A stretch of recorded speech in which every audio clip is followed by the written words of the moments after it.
Assalamualaikum and good day to everyone. I'm PUTERI and HAFISYAH, and today I'm going to talk about the specialty that I will choose in the future. So the specialty that I will choose is a neurologist, which is a medical doctor who specializes in diagnosing, treating, and managing the disorder of the nervous system. So today I'm going to talk about four things. Firstly is the structure of nervous system, the physiology of nervous system, disease and treatment regarding to the nervous system, and lastly the well-known neurologist that I choose. So the nervous system is involved in everything we do, from how we see to how we talk. The nervous system is divided into the central nervous system, which is the brain and the spinal cord, and the peripheral nervous system, which is further divided into the somatic and the autonomic nervous system. Broadly speaking, the nervous system can be split into efferent and afferent division. The efferent divisions bring sensory information from the outside into the central nervous system and includes visual receptors, auditory receptors, chemoreceptors, and touch receptors. On the other hand, the efferent division brings motor information from the central nervous systems to the periphery, ultimately resulting in the contraction of skeletal muscles to trigger movement through the somatic nervous system, as well as contraction of the smooth muscle to trigger activity of the internal organs through the autonomic nervous system. The nervous system is made up of two types of main cells, which is the neurons and the glial cells. Neurons are the main cells of the nervous system. They are composed of a cell body which contains all of the cells organelles, and when there's a group of neuron cells bodies that are next to each other in the central nervous system, the whole thing is called as a nucleus, while a group of neuron cells body that are located outside of the central nervous system is called a ganglion.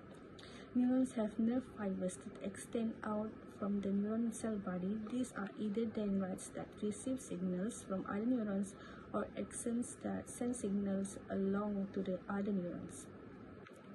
Where two neurons come together is called a synapse, and that's where one end of an axon release neurotransmitter, further relaying this signal to the dendrites or directly to the cell body of the next neuron in the series.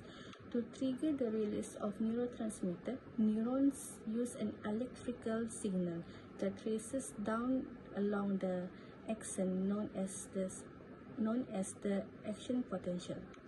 To help speed up the electrical signal, the axons are wrapped by a fatty protective sheet called myelin, which comes from the glial cells like oligodendrocytes in the central nervous system and Schwann cells in the peripheral nervous system. Another type of glial cells are called as astrocytes, and they're only present in the central nervous system. Astrocytes give structural and metabolic supports to neurons, as well as resident immune cells. Now I'm going to talk about the physiology of the nervous system.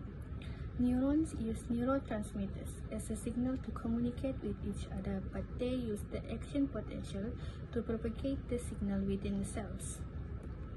Some of these neurons can be very long, especially the one that goes from the spinal cord to the toes. So the movement of this electrical signal within the cell is super important. When a neurotransmitter binds to a receptor on the dendrite, a ligand-gated ion channel opens up to allow certain ion to flow in, depending on the channel. Ligand-gated literally means that the gate responds to a ligand, which in this case is a neurotransmitter.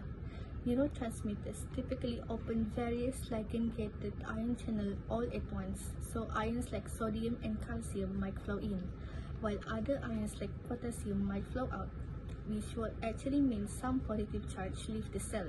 In the end, when it's all added up, if there's a net influx of the positive charge, then it's called as a excitatory postsynaptic potential, or EPSP. In contrast, net influx of the negative charge creating an inhibitory postsynaptic potential, or IPSP, making the cell more negative or repolarizing it.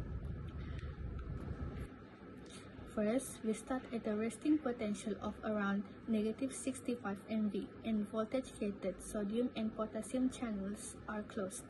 Then we receive enough EPSP to hit threshold at about -55 MV, causing the voltage-gated sodium channels open, and we reach a peak about +40 MV, at which point the sodium channels become inactivated and we're in the absolute refractory period.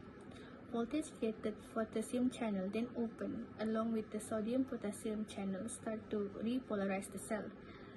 They repolarize the cell so much that it overshoots and hypolarizes the cell. Next, the sodium channel enter the closed resting state, while at the same time, potassium channel start to close, meaning we're in the relative refractory period, until finally they all close and we reach our resting membrane potential. Next up, I'm going to talk about the disease and treatment involving the nervous system. For this one, I choose to talk about the amyotrophic lateral sclerosis, or ALS. This is a degenerative disorder which in many cases is caused by a mutation in superoxide dismutase 1, which is an enzyme important for removing free oxygen radicals from neurons. So without superoxide dismutase 1, we're gonna have increased free radical injury, which will lead to neuron death. A few symptoms of ALS include trouble walking or doing usual activities, tripping and falling, weakness in the legs, feet or ankles, hand weakness or clumsiness, slurred speech or trouble swallowing, weakness associated with muscle cramps and twitching in the arms, shoulder and tongue, untimely crying, laughing or yawning, thinking or behavioral changes. Now, this primarily affects the anterior horn neurons, leading to lower motor neuron signs like symmetric flaccid paralysis with muscle atrophy, hypoactive deep tendon reflexes, and fasciculation. The unique thing about the ALS is that it also affects the cortical motor neurons of the corticospinal and the corticobulbar pathway, causing upper motor neurons problem like spastic paralysis with hyperactive deep tendon reflexes and a Babinski sign. When the corticobulbar tracts of the cranial nerves are affected, we can have head and neck weakness, dysarthria, and difficulty of swallowing. As for the treatment cannot reverse the damage of ALS. It can only slow the progression of the symptoms. The Food and Drug Administration has approved 2 medicines for treating ALS. The first one is riluzole, which is taken by mouth. This medicine can increase life expectancy by about 25%. It can cause side effects such as dizziness, gastrointestinal conditions, and liver problems. The second one is the edaravone, which is a medicine may reduce the speed of decline in daily functioning. Is given through a vein in your arm or by mouth as a liquid. The effect of lifespan isn't known yet. Side effects can include bruising, headache, and trouble walking. This medicine is given daily for 2 weeks each month. Last but not least, I'm going to talk about the well-known neurologist that I admire, and for this one, I choose to talk about Dr. Oliver Sacks. He is a British neurologist best known for his work as a writer and for making complex neurological conditions accessible to the public. He is known for his book that blends scientific exploration with human stories, such as The Man Who Mistook His Wife for a Hat, Awakenings, and Anthropologist on Mars. He explored neurological conditions like Tourette syndrome, autism, and Alzheimer's disease, highlighting the personal experiences of patients. In his legacy, he is credited with humanizing neurology, emphasizing the personal and emotional aspects of neurological disorders. He was a professor of neurology at the University of New York. His writing brought the story of patients with rare or unusual neurological condition to a broad audience, making his work both scientific and deeply human.